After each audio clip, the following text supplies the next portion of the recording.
Hello and welcome back to Hannah's Inner Healing channel, the channel dedicated to your inner healing and mental health. So today we are going to talk about chosen ones and trauma.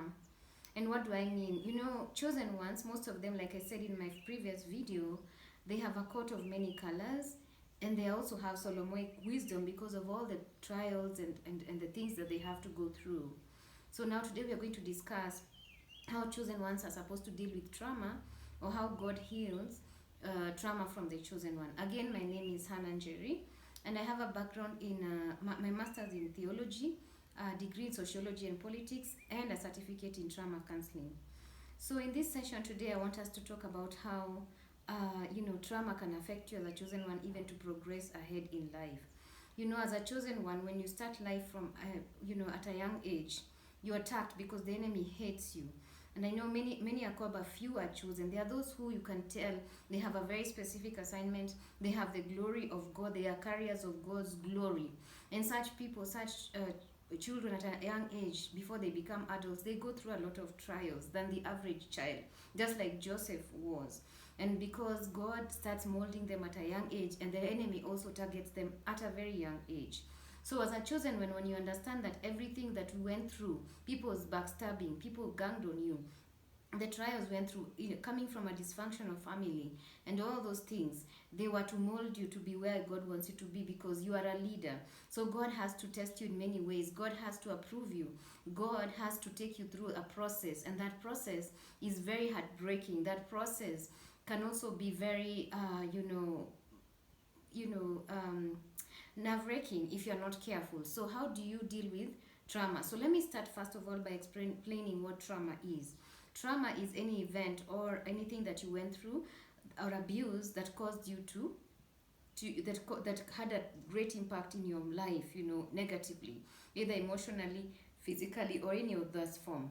And trauma can come in forms of physical trauma, emotional trauma,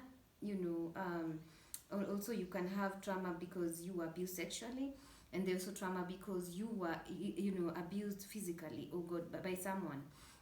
So how do you now heal, or what are the signs of someone who has unhealed trauma? Let's start there.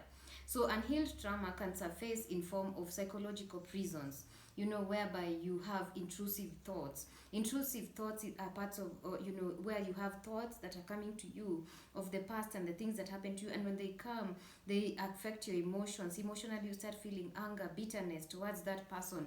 You feel, why did this person have to do whatever they did? You feel, why did this person have to mistreat me the way they did? So, when you have that, when you have unhealed trauma, you have an intrusive thoughts, oppressive memories. You can also have depression, and sadness. And all these are psychological prisons. You can have mental illnesses. Some mental illnesses they come from trauma. So not all mental illnesses are, from evil spirits, but some mental illnesses are from trauma. Generational trauma can attract mental illnesses amongst a generation. And then you also have insomnia. Sleeping at night is hard. Sometimes when you have insomnia, it could be that maybe it's not something directly linked to you. It's something that trauma that you're carrying, either through generation, or maybe you abused as a child and you forgot, or maybe someone abused you at a young age and you forgot, but the amygdala, which is the emotional part of the brain, did not forget. So the amygdala, the emotions are there, the pain, the inner child is crying out. So you get yourself maybe not being able to sleep, or even experiencing nightmares. Another unhealed trauma can also cause you to have nightmares and evil dreams. And then you will also have emotional imbalances. Sometimes you'll have excess anger, confusion, emptiness. Like you feel so empty in your life. You feel so, like you're lost of self. Another way trauma can manifest is through self-rejection. When you self-reject yourself, you prefer others better than you. So that's why you see people who love to people please or to bootlick other people. They have a lot of low self-esteem and self-rejection deep on the inside, even when they don't know. They're on the subconscious level, they have rejected themselves, so they prefer others, and that's why they people please. And then something else that comes as a result of unhealed trauma is gender confusion, whereby maybe a child is abused at a young age. When they get to puberty, or in ages of conscious, or ages where they are now aware of themselves, they are beginning to get aware of themselves, of who they are. they start to have gender confusion, where they feel like if it's a boy you feel like you're a girl, and if it's a girl you feel like you're a boy, because of unhealed trauma.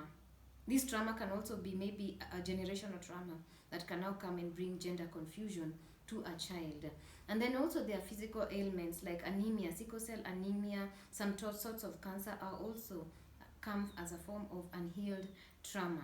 We also, when you have these physical diseases, what happens is, and ailments, what happens is that you won't even be able to trace them back to trauma.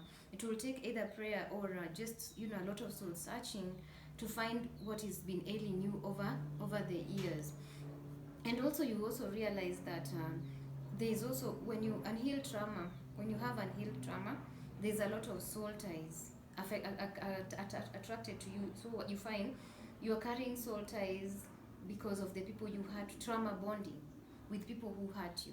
So your soul is tied to them, and that's why now it brings the trauma bond.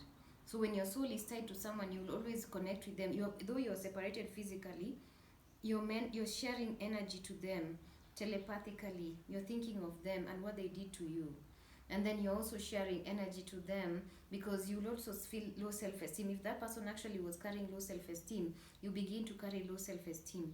There's a study that was done scientifically whereby, because of trauma bonding, some children, one eye of the person who was abused starts acquiring the eye color of the person who abused them.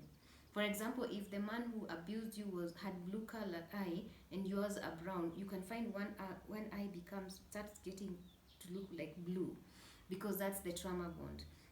So, and then also another thing also that affects you when you're carrying unhealed trauma, you find that you are not able to be your full self. You're broken on the inside. So what does that mean?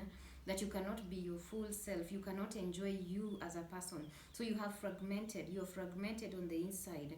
You are not connected, because you're supposed to connect. The inner child and the adult are supposed to connect as one. The inner child is the inner you. It's just a name of the inner you. So that's why for me, when we are healing trauma, we normally take people back to the early ages of their abuse, and then now heal the person at that age, and then now be able to reconcile that person at that age, because trauma fragments you with the person, now with the adult, and now you become one. So once your soul is whole, it's not divided, with an undivided heart, with an undivided soul, there's alignment. Once there's an alignment of body, spirit, and soul, then now you can be able to actually express, or to get a full expression of the fullness of who you really are as a person, who you really are as you. And also, when you're carrying unhealed trauma, you're not able to fully give yourself to another person. You'll always give yourself, but not fully. Like, you will love, but you cannot love completely. Your heart has fragments, it's fragmented. And if you're fragmented, how will you be able to love another person? So you will not be able to love fully and holistically, or be able to connect fully to this other person to become one, because the two shall become one. So you find that now, because of that trauma, you are not able to finally become a whole person, or to be able to gel, or to come together with one person to become whole.